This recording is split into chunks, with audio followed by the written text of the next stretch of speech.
Coucou mes lumières, j'espère que vous allez bien. Je suis ravie de vous retrouver pour cette nouvelle astro-guidance. Suite à la nouvelle lune en Scorpion qui arrive avec ses énergies du 13 novembre 2023. Les deux mots à retenir sur cette nouvelle lune, c'est la clôture d'un cycle qui va nous amener à nous illuminer de façon intérieure. Ici, on a un véritable éveil spirituel. Et puis, une libération, je dirais, des vieilles énergies qu'on traîne depuis, peut-être depuis le début de l'année, hein, puisque l'univers nous pousse à travailler nos énergies karmiques pour casser ce cycle, évidemment. Donc, qu'est-ce qu'il faut retenir en ayant canalisé tout ça avec mes guides? Je prends mes petites notes. Ici, avec l'énergie de la nouvelle lune, il faut comprendre effectivement que le signe du Scorpion, ça va nous amener à dépasser nos peurs, à regarder en face ce qui bloque dans notre vie à l'heure actuelle, hein, pour travailler sur notre développement personnel, puisque les phases de la lune nous amènent à travailler à chaque fois quelque chose de différent. Les astres nous orientent, nous donnent cette tendance pour être dans le sens du vent. Voilà. Donc ici, c'est une opportunité d'explorer notre monde intérieur avec le Scorpion, d'embrasser la lumière et puis de comprendre ce qui nous guide sur notre chemin vers cette lumière. Donc chacun a son propre libre arbitre ici, faire appel à notre intuition. Chacun est capable effectivement de s'auto-guider, hein, et le Scorpion révèle bien des parts d'ombre sur notre façon d'être, de fonctionner. Donc la pleine lune, elle va éclairer les coins les plus sombres de notre être intérieur, et on vous dit ici que c'est le moment de prendre conscience de nos émotions, de nos aspirations, et puis aussi de nos vérités cachées. Donc plus on s'est caché les choses, on a été dans le déni, plus ça se déterre avec cette nouvelle lune. Donc on va encourager ici bien sûr la libération et identifier ce qui stagne, donc les énergies qui nous font un peu, qui nous malmènent et nous obligent à ne pas prendre position ou à rester passif pour certaines lumières.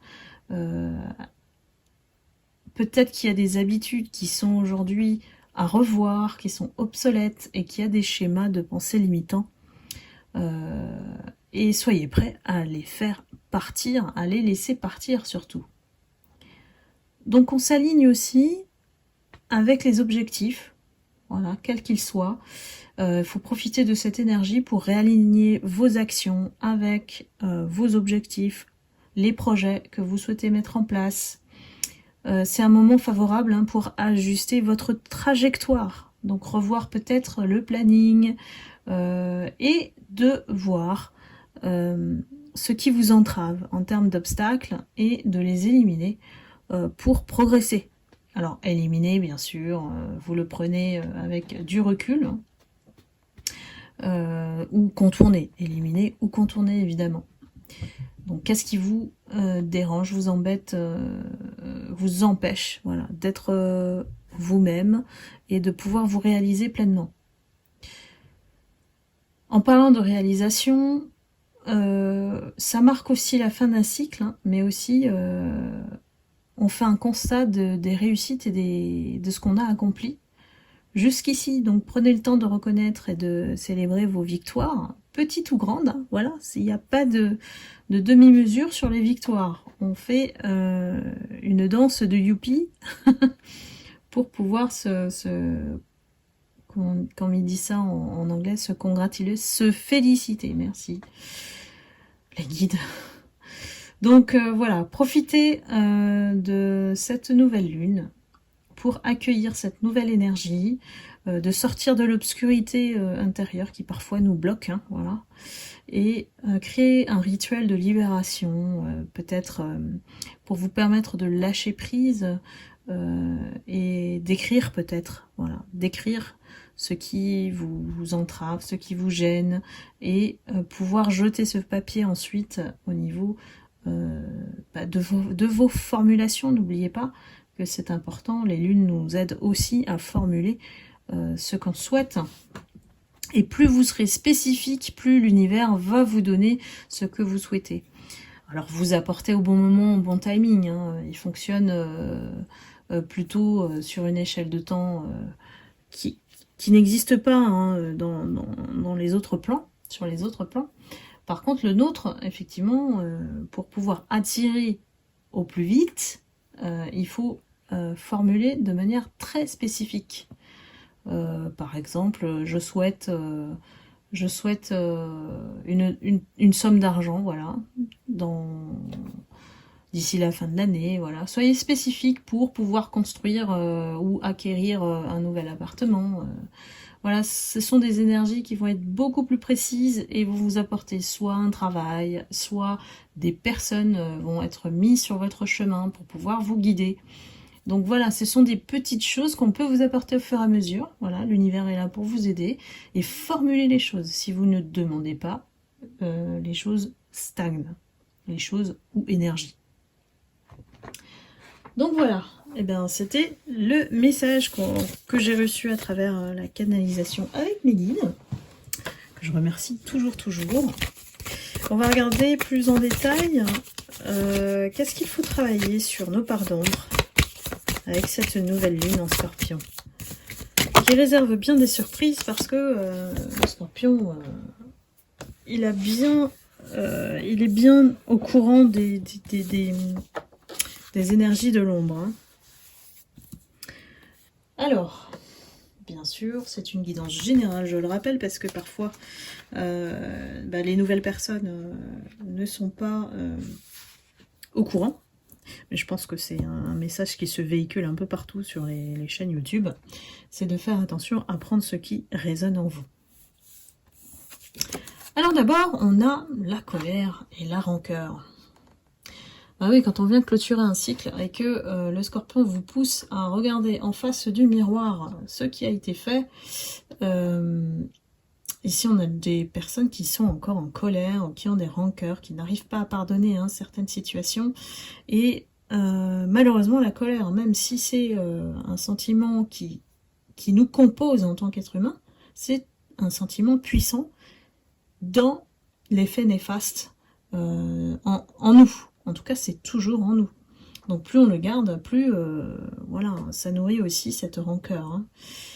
Donc c'est normal face à une situation injuste, une situation difficile. On ne invalide pas votre ressenti. Par contre, si vous le laissez exister en vous, peu importe la durée ici, hein, c'est dévastateur. Donc ici, on vous invite à ne pas écouter trop cette colère, d'aller chercher plutôt à l'apaiser avec la nature. Voilà, ressourcez-vous avec le silence. Souvent, c'est le silence qui apaise la colère. Parce que la colère, elle fait du bruit dans notre mental. C'est tout le temps agité, c'est tout le temps et si. Et puis ça mène à un cercle vicieux de l'inquiétude, des angoisses. Donc on s'en sort pas. Donc il n'y a que le vide qui peut effectivement apaiser la colère. La méditation, les promenades dans la nature. Voilà, vous savez quoi faire, mais lumière, parce que la colère c'est une flamme qui bouillonne, et tout le temps. Donc ça ne peut que dégrader notre santé physique, émotionnelle et spirituelle. Donc pensez à cette flamme qui brûle et qui ravage tout le positif en vous. Donc, et laissez place à la lumière bienveillante. Pensez à la flamme d'une bougie qui ne bouge pas, qui peut effectivement aussi vous apaiser. Alors, j'ai aussi des personnes qui sont avec l'énergie du regret. le regret qui peut-être est l'énergie de votre autre ici. Parce que ici, alors on me dit mieux vaut avoir des remords que des regrets. Pas si sûr que ça, hein, les guides. Donc, ici, il y a peut-être des personnes, voilà, qui ont osé quelque chose et ont fait une action qui a tout remis en cause la situation. Alors, prenez-le pour vous ou ça peut être votre autre aussi. Hein. Mais on vous dit ici, ce qui est fait est fait. Donc, on ne peut pas changer les choses. Quand on est dans le regret, c'est trop tard. Voilà.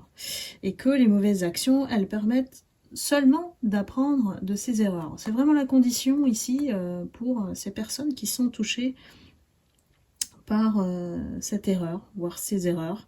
Et que les mauvais choix, ça éclaire aussi sur les bonnes décisions futures à prendre. Donc, prenez le message si cela vous concerne.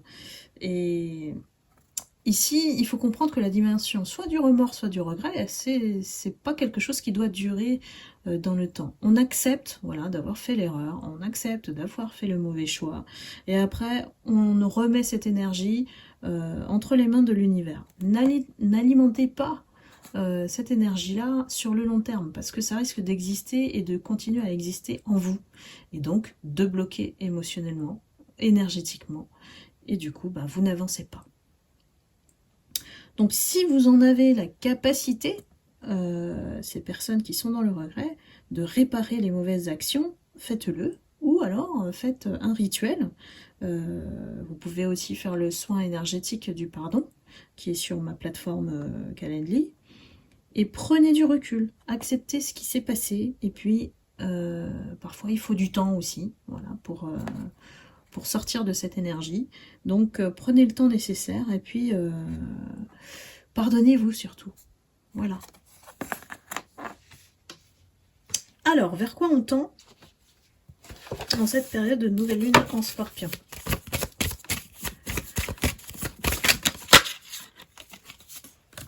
Alors, on vous invite à la réflexion, mes lumières.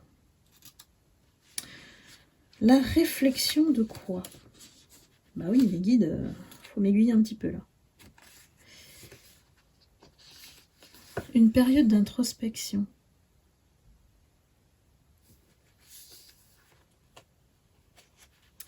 On parle d'alignement, d'harmonie, de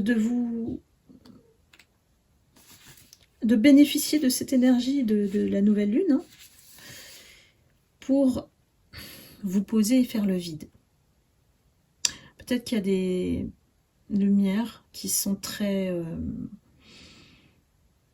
trop agitées, trop de pensées. Voilà. On vous dit de faire le vide pour pouvoir prendre du recul, vous poser, voire ne rien faire. Si on est vraiment si on est épuisé, si vous vous sentez fatigué par tout ce qui se passe autour et dont vous n'êtes pas voilà, tributaire, hein, tout simplement, posez-vous hein, comme le week-end, consacrez les dimanches à ne rien faire, par exemple, pendant toute la matinée.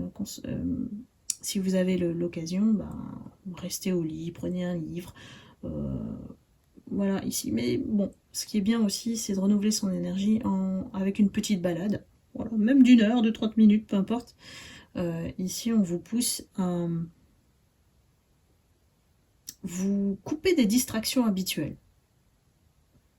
Ça, c'est une bonne phrase. Merci, les guides.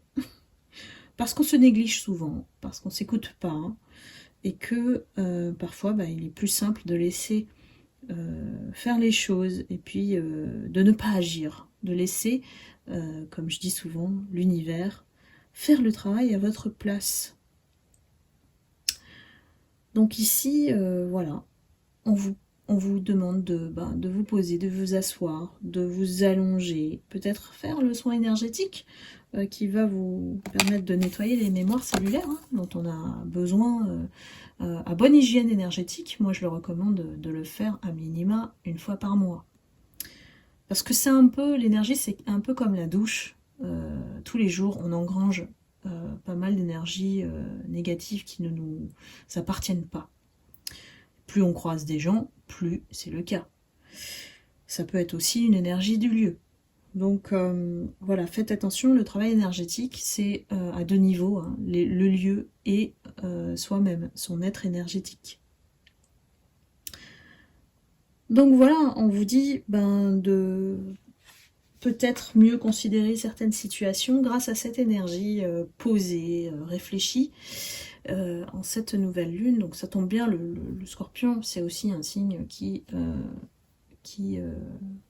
de manière naturelle, hein, reste très discret dans sa manière de transformer les choses. C'est un signe qui est de mutation, qui voilà le fait dans le silence. Voilà mes lumières, j'espère que cette guidance vous aura éclairé en tout cas sur cette période à venir avec la nouvelle lune en Scorpion. Donc prenez toujours voilà conscience des effets bénéfiques, même du négatif, pour rebondir, pour être dans la résilience et puis suivre votre chemin de lumière. Voilà, et bien je vous quitte ici. Je vous souhaite évidemment une belle nouvelle lune en Scorpion, de prendre soin de vous, et puis bien sûr je vous envoie beaucoup d'amour et de lumière, et je vous remercie infiniment de votre fidélité et de me suivre, et aussi en guidance privée. Voilà, je vous embrasse et je vous dis à très bientôt. Bye bye.